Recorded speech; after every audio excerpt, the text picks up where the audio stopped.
Doctor Mohan Varghese, ന്യൂനപക്ഷങ്ങൾക്കെതിരെ ഉണ്ടായത് വംശീയ അതിക്രമമാണെന്ന് ഈ മുഹമ്മദ് യൂനുസ് അധികാരം ഏറ്റെടുത്ത സമയത്ത് പറഞ്ഞിരുന്നു. പക്ഷേ ഇപ്പം മലക്കം പറഞ്ഞിരിക്കുകയാണ്. എന്തുകൊണ്ടായിരിക്കാം ഇത്? എല്ലാം രാഷ്ട്രീയ പ്രേരിതമാണ്.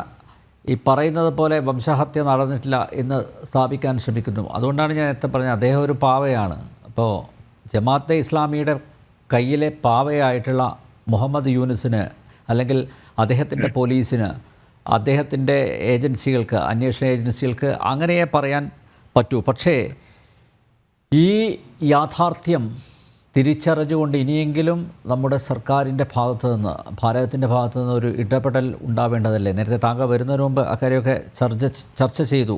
ഈ യുദ്ധം ഒരു പോംവഴിയല്ല, ഒരു പരിഹാരം അല്ല. പക്ഷേ എങ്കിലും ചിലതൊക്കെ പ്രയോഗിക്കുകയാണെങ്കിൽ, അതായത് ഈ ഉപരോധം ഉൾപ്പെടെയുള്ള കാര്യങ്ങൾ അതെങ്കിലും ഒന്ന് അനക്കുകയാണെങ്കിൽ ബംഗ്ലാദേശ് ഒന്ന് വിറക്കില്ലേ?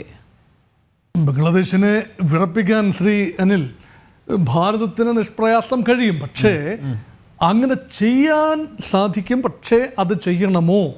ഇതൊരു വലിയ പ്രഹേളിക തന്നെയാണ്. കാരണം ഇവിടെ ഗ്ലോബൽ റിപ്പർക്കഷൻസ് ഉണ്ടാകാൻ സാധ്യതയുള്ള ഒരു കാര്യം തന്നെയാണ്. ഇവിടെ നോക്കൂ, നമ്മളത് ഭാരതം ഇതിനെ മനസ്സിലാക്കാൻ ശ്രമിക്കുന്ന, പ്രത്യേകിച്ച് ഭാരതത്തിൻ്റെ വിദേശകാര്യ മന്ത്രാലയം, നമ്മുടെ വിദേശകാര്യമന്ത്രി ജയശങ്കറും നാഷണൽ സെക്യൂരിറ്റി അഡ്വൈസർ അജിത് ഡോവലും വിദേശകാര്യ സെക്രട്ടറി വിക്രം മിസ്ത്രിയും എല്ലാം തന്നെ ചേരുന്ന വിദേശകാര്യ എസ്റ്റാബ്ലിഷ്മെൻറ്റ് ഈ വിഷയത്തെ മനസ്സിലാക്കുന്നത്, ബംഗ്ലാദേശിലെ വിഷയം അടിസ്ഥാനപരമായി ഒരു മതരാഷ്ട്ര രൂപീകരണത്തിനുള്ള ഒരു വലിയ പദ്ധതിയാണ് അവിടെ അരങ്ങേറിയത്. അതിനെ ഒരു കായികമായ ഒരു പോരാട്ടത്തിലൂടെ കീഴ്പ്പെടുത്തുമ്പോൾ ലഭിക്കുന്നത് കുറേ മനസ്സുകളെ നഷ്ടപ്പെടുകയാണ്. ബംഗ്ലാദേശ് തീർച്ചയായും ഇന്ത്യയുടെ സ്വാധീന മേഖലയാണ് അന്നും ഇന്നും. അത് മതമല്ല അവിടെ വിഷയം. ഇന്ത്യയുടെ വിശാല സംസ്കാര ഭൂമികയിൽ ഒരു ഭാഗം തന്നെയാണ് ബംഗ്ലാദേശ്.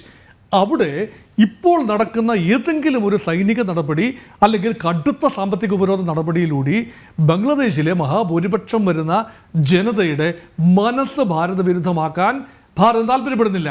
അതുകൊണ്ടാണ് ഒരുപക്ഷെ ഭാരതത്തിൻ്റെ ഭാഗത്ത് നിന്ന് ഒരു ശക്തി പ്രയോഗം നടക്കാത്തതെന്നാണ് എനിക്ക് തോന്നുന്നത്.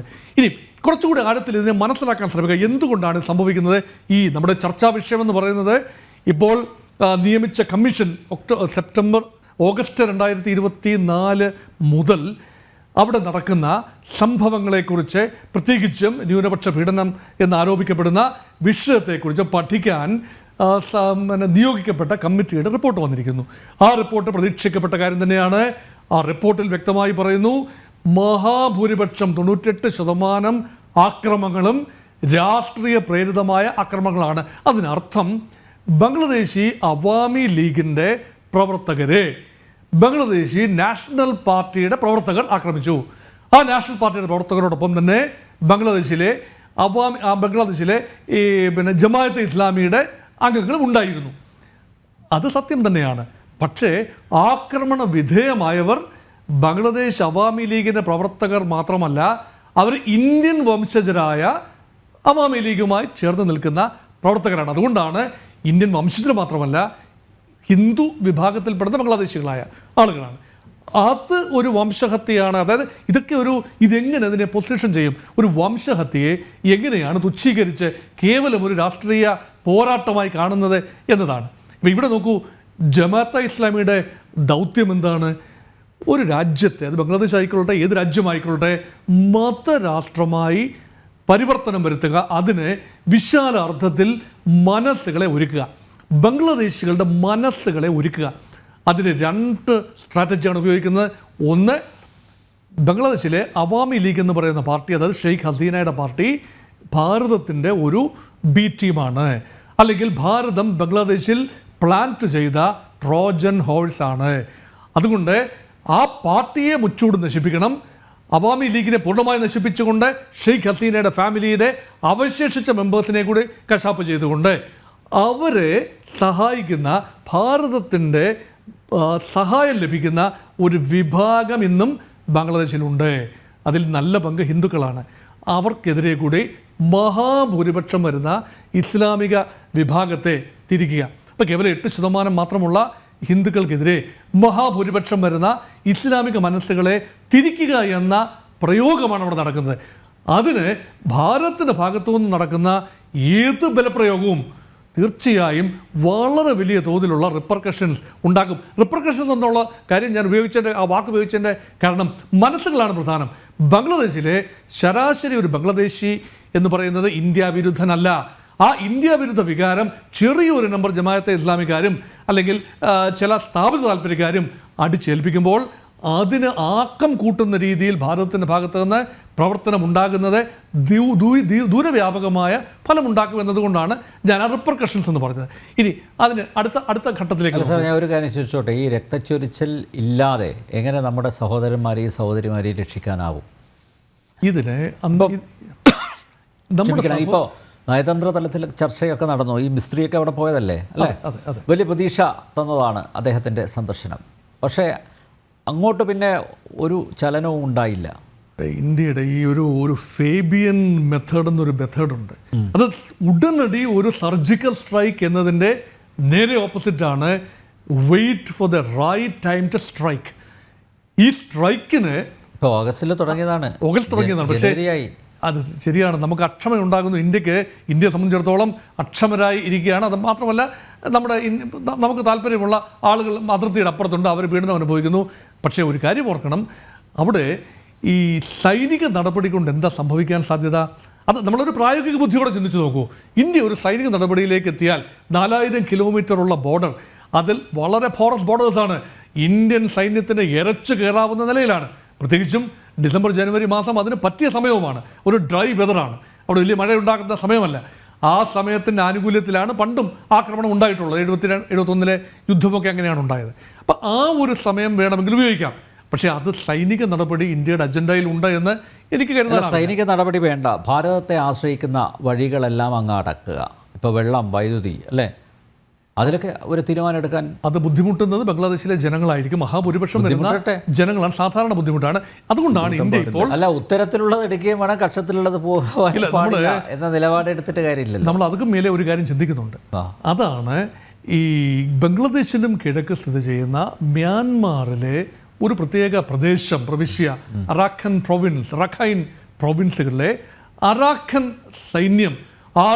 സൈന്യം വളരെ വലിയ സമ്മർദ്ദമാണ് ചെലുത്തുന്നത്. അത് മാത്രമല്ല, ബംഗ്ലാദേശിൻ്റെ തെക്കു ഭാഗത്തുള്ള ദ്വീപ്, അത് സെയിൻറ്റ് മാർട്ടിൻ ഐലൻഡാണ്. ആ സെയിൻറ്റ് മാർട്ടിൻ ഐലൻഡ് ചൈനയുടെ സ്വാധീന വലയത്തിലാകുന്ന ആ ഘട്ടത്തിലാണ് ഭാരതം ശക്തമായ പ്രതിഷേധം അറിയിക്കുകയും ഭാരതത്തിന് അനുകൂലമായ ഒരു തീരുമാനമാണ് ഷെയ്ഖ് ഹസീനയുടെ ഭാഗത്തു നിന്ന് ഉണ്ടായത്. അതിന് ഷെയ്ഖ് ഹസീനയ്ക്ക് ഒരു വലിയ വില കൊടുക്കേണ്ടി വന്നു. ഷെയ്ഖ് ഹസീന ഭാരതത്തിൽ അഭയം പ്രാപിച്ചു. പക്ഷേ ഭാരതത്തിന് മനസ്സിൽ അതെല്ലാം ഉണ്ട്.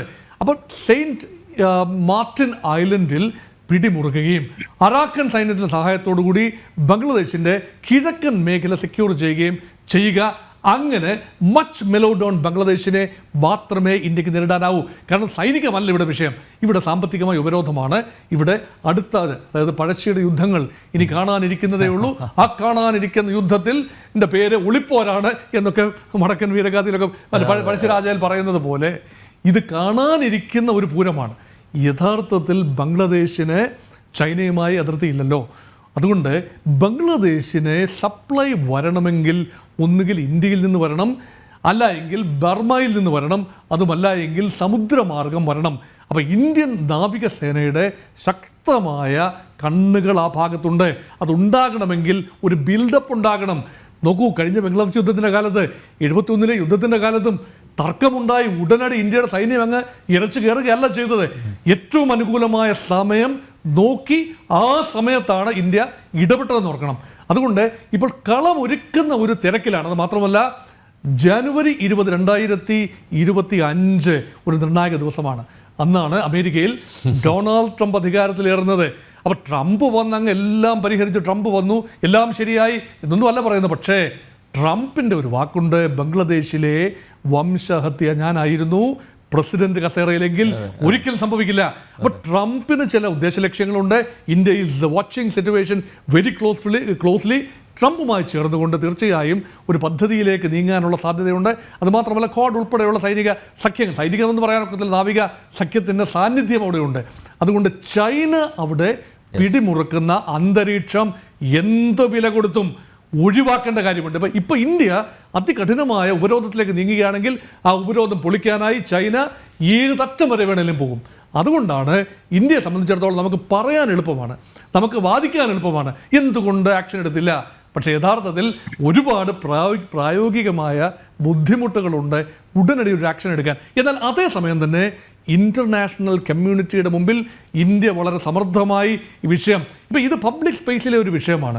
ഈ ബംഗ്ലാദേശിലെ വംശഹത്യ എന്ന് പറയുന്നത് ഇന്ത്യയിൽ മാത്രം സംസാരിക്കുന്ന ഒരു വിഷയമല്ല, ലോകമാസകലം സംസാരിക്കുന്ന രീതിയിലേക്ക് ഇന്ത്യയുടെ നയതന്ത്ര രംഗം ഉണർന്ന് പ്രവർത്തിക്കുകയും അതൊരു അന്താരാഷ്ട്ര വിഷയമായി മാറുകയും. പക്ഷേ BBC അങ്ങനെയൊന്നും റിപ്പോർട്ട് ചെയ്തിട്ടില്ല. അതുകൊണ്ട് BBC റിപ്പോർട്ട് ചെയ്യാത്തിടത്തോളം യാഥാർത്ഥ്യം മറിച്ചാണ് എന്നൊക്കെ പറഞ്ഞ മഹാന്മാർ ഈ വേദിയിൽ വന്നിരുന്നിരുന്നു. അത് BBC റിപ്പോർട്ട് ചെയ്തില്ല എന്നല്ലല്ലോ, സ്വതന്ത്ര അന്താരാഷ്ട്ര മാധ്യമങ്ങൾ 2-3 പേർ മരിച്ചു എന്നാണ്. അതിപ്പോൾ ഒരു റിപ്പോർട്ട് ഒരു യാഥാർത്ഥ്യത്തെ എത്രത്തോളം തുച്ഛീകരിച്ച് കാണാം, വളച്ചൊടിക്കാം എന്നതിൻ്റെയൊക്കെ ഒരു യുദ്ധത്തിൻ്റെയൊക്കെ ഏറ്റവും വലിയ കാഷ്വാലിറ്റി എന്താണ്? സത്യമാണ് യുദ്ധത്തിലെ ഏറ്റവും വലിയ കാഷ്വാലിറ്റി. അതുകൊണ്ട് ഈ റിപ്പോർട്ട് തന്നെ ഒരു വെള്ളപൂശലല്ലേ. യഥാർത്ഥത്തിൽ ഇവിടെ എല്ലാം ഭദ്രം, ഇവിടെ ഒരു ചെറിയ തോതിലുള്ള രാഷ്ട്രീയ സംഘടന നടന്നു എന്ന രീതിയിൽ തുച്ഛീകരിച്ച് കാണുകയാണ്. അത് ചരിത്രത്തിൻ്റെ ഭാഗമാക്കുന്നതിൻ്റെ ഭാഗമായിട്ട് 2 കാര്യങ്ങൾ ചെയ്തു. ഒന്ന്, ഒരു പാവ സർക്കാരിനെ സൃഷ്ടിച്ചു. മുഹമ്മദ് യൂനിസ് എന്ന വ്യക്തി 100% ഇന്നോക്യുവസ് ഒരു പാവ തന്നെയാണ്. എന്നാണ്. അപ്പം അദ്ദേഹത്തിൻ്റെ ഒരു ജെൻഡർ തന്നെ അവിടെ ചോദ്യം ചെയ്യപ്പെടുന്ന ഒരു അന്തരീക്ഷത്തിലാണ്. അപ്പം ആ ഒരു അർത്ഥത്തിൽ മുഹമ്മദ് യൂനസിനെ നിർത്തി ഒരു സർവ്വതാ യോഗ്യനെന്ന് പൊതുവെ കരുതപ്പെടുന്ന ഒരാളെ മുന്നിൽ നിർത്തി ക്രെഡിബിലിറ്റി നേടാനുള്ള ഒരു പക്ഷേ ജമാഅത്തെ ഇസ്ലാമി ഉൾപ്പെടെയുള്ള സംഘടനകളുടെ ഒരു മിടുക്കാണ് അവിടെ മുഹമ്മദ് യൂനസിനെ വിദേശത്ത് നിന്ന് കൊണ്ടുവന്ന് അവിടെ താൽക്കാലിക ഭരണകൂടത്തിൻ്റെ അധ്യക്ഷനായി പ്രതിഷ്ഠിച്ചിരിക്കുന്നത്. അതിൻ്റെ മറവിലാണ് ഒരു മതരാഷ്ട്ര രൂപീകരണത്തിന് വേണ്ടി തകൃതിയായ നീക്കങ്ങൾ നടത്തുന്നത്. അതുകൊണ്ടാണ് ഈ കുളം കലക്കി വഷളാക്കാനായി ഇന്ത്യ ശ്രമിക്കാത്തതിൻ്റെ ഒരു കാരണം അതുകൊണ്ട് തന്നെയാണെന്നാണ് എൻ്റെ ഒരു ചിന്ത. ഓക്കെ, ആരിഫ് ഹുസൈൻ, അപ്പോൾ ഒരാഴ്ച കൂടെ കാത്തിരിക്കണം. നമ്മുടെ ഡൊണാൾഡ് ട്രംപ് അപ്പോഴാണ് അധികാരം ഏറ്റെടുക്കുന്നത്. അതിനുശേഷം ഇന്ത്യയുടെ ഭാഗത്തു നിന്ന് എന്തെങ്കിലും അനക്കം വെക്കൂ എന്നാണ് നമ്മുടെ ഡോക്ടർ മോഹൻ വർഗീസ് സാർ നിരീക്ഷിക്കുന്നത്.